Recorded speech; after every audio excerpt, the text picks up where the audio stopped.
10 amalan utama di bulan Ramadan.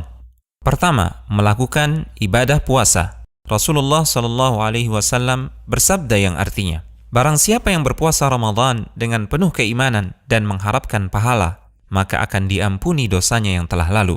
Kedua, melakukan salat malam, salat tarawih dengan berjamaah. Rasulullah SAW bersabda yang artinya, barang siapa yang salat malam di bulan Ramadan dengan penuh keimanan dan mengharapkan pahala, maka akan diampuni dosanya yang telah lalu. Ketiga, memperbanyak sedekah dan kedermawanan, seperti memberi makan fakir miskin, membantu orang yang membutuhkan, memberi makan orang yang berpuasa saat berbuka, dan lain-lain. Rasulullah SAW bersabda yang artinya, barang siapa memberi makan orang yang berpuasa, maka baginya pahala seperti orang yang berpuasa tersebut, tanpa mengurangi pahala orang yang berpuasa itu sedikit pun. Keempat, memperbanyak membaca Al-Quran. Bulan Ramadan adalah bulan Al-Quran, karena pada bulan Ramadan, Al-Quran pertama kali diturunkan. Sebagaimana firman Allah Subhanahu wa Ta'ala yang artinya, bulan Ramadan adalah bulan yang di dalamnya diturunkan Al-Quran sebagai petunjuk bagi manusia, dan penjelasan-penjelasan mengenai petunjuk itu, serta pembeda antara yang hak dan yang batil.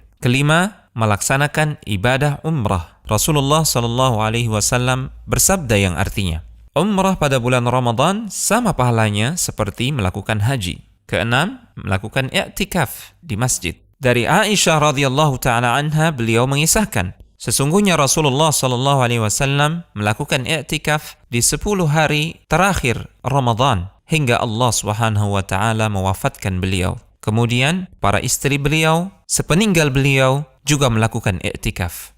Ketujuh, mencari keutamaan Lailatul Qadar dengan bersungguh-sungguh dalam beribadah. Rasulullah SAW bersabda yang artinya, barang siapa yang salat malam pada malam Lailatul Qadar dengan penuh keimanan dan mengharapkan pahala, maka akan diampuni dosanya yang telah lalu. Kedelapan, menyegerakan berbuka puasa dan mengakhirkan sahur.